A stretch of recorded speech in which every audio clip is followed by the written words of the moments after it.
ஆண்டவர் இயேசு கிறிஸ்துவுக்குள் அருமையான சகோதரிகளே, சகோதரர்களே, மாதா தொலைக்காட்சியினுடைய அன்பு நெஞ்சங்களே, உங்கள் எல்லாருக்கும் இனிய வணக்கங்களையும் வாழ்த்துக்களையும் மனமகிழ்வோடு தெரிவித்துக் கொள்ளுகிறேன்.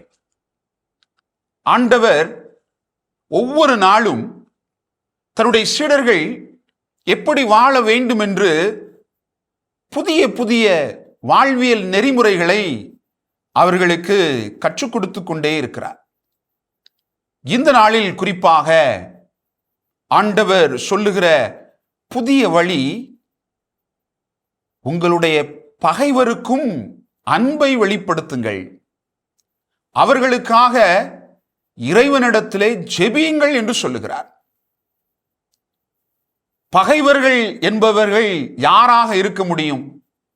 நாம யோசித்து பார்க்கலாம்.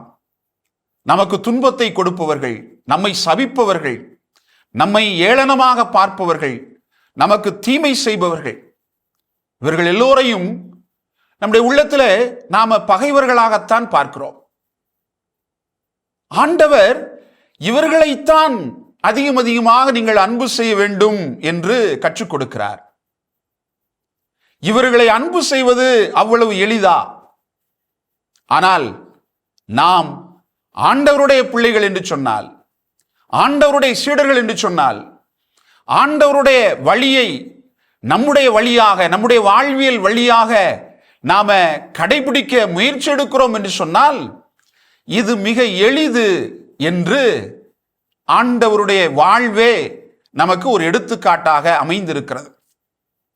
ஆண்டவரை துன்புறுத்தியவர்களை எல்லாம், ஆண்டவரை ஏளனப்படுத்தியவர்களை எல்லாம், ஆண்டவரை சபித்தவர்களை எல்லாம் ஆண்டவர் அன்பு செய்தாரே ஒழிய, இறை தந்தையிடம் ஒப்பு கொடுத்து ஜெபித்தாரே ஒழிய, அவர்களை மீண்டும் அவர் சபிக்கவில்லை.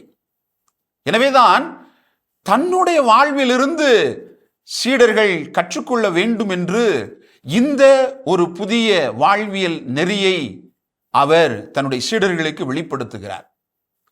அன்னை தெரசா மிக தெளிவாக சொல்லுவார், மக்கள் சுயநலவாதிகளாக இருக்கலாம், மக்கள் நம்முடைய வெறுப்புக்குரியவர்களாக கூட இருக்கலாம், மக்கள் நமக்கு துன்பத்தை கொடுப்பவர்களாக கூட இருக்கலாம், ஆனால் அவர்களையும் நாம் அன்பு செய்ய வேண்டும் என்று சொல்லி இயேசுவின் வழியை தன்னுடைய வாழ்வின் வழியாக இந்த சமூகத்திற்கு எடுத்து சொல்லுகிறார். அதையே இன்றைக்கு நாமும் கடைபிடிக்க வேண்டும் என்று ஆண்டவர் நமக்கு அழைப்பினை கொடுப்பதை பார்க்கிறோம். என் அன்புக்குரியவர்களே, பகைவருக்கு நாம் அன்பை வெளிப்படுத்துகிற பொழுது, பகைவருக்காக ஆண்டவரிடத்தில் நாம் ஜெபிக்கிற பொழுது, நிச்சயமாக நம்முடைய உள்ளத்திலே ஒரு ஆறுதல் பிறக்கிறது, ஒரு அமைதி பிறக்கிறது, ஒரு நிறைவு பிறக்கிறது. நாம கடவுளுடைய பிள்ளைகளாக மாறி போகிறோம், கடவுளுடைய சீடர்களாக மாறி போகிறோம். கடவுள் எப்படி நிறைவுள்ளவராய் இருக்கிறாரோ அதே போல நாமும் நிறைவுள்ள பிள்ளைகளாக இந்த சமூகத்திலே மாறி போகிறோம். அதுதான் நம்முடைய குடும்பத்திற்கு நிறை ஆசீர்வாதமாக இருக்கும் என்பதை நாம் இந்த நாளில் ஆண்டவர் நமக்கு கற்றுக் கொடுக்கக்கூடிய இந்த படிப்பினை வழியாக நாம் உணர்ந்து கொள்ள வேண்டும், அறிந்து கொள்ள வேண்டும், புரிந்து கொள்ள வேண்டும். அதையே நம்முடைய வாழ்வினுடைய செயல்பாடுகளாக மாற்றுகிற பொழுது நம் வாழ்வும் நம்மை பார்க்கிற பலருக்கு, பல மக்களை வெறுப்பவர்களுக்கு, பல மக்களுக்காக ஜெபிக்காமல் இருப்பவர்களுக்கு புதிய எடுத்துக்காட்டாக இருக்கும், புதிய சான்றாக இருக்கும். அதுதான் உண்மையான நற்செய்தி பணியாக இருக்கும் என்று ஆண்டவர் விரும்புகிறார்.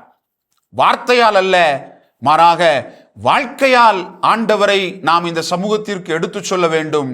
அது இது போன்ற பகைவரை அன்பு செய்வதன் வழியாக, பகைவருக்காக ஆண்டவரிடத்திலே மன்றாடுவதன் வழியாக, அதன் மூலமாக நாம் கடவுளுடைய பிள்ளைகளாக மாறி சான்று பகர வேண்டும் என்கிற அழைப்பினை ஏற்றுக்கொண்டு ஆண்டவருடைய வழியிலே நம்முடைய வாழ்வை அமைத்துக் கொள்ள முயற்சி எடுப்போம்.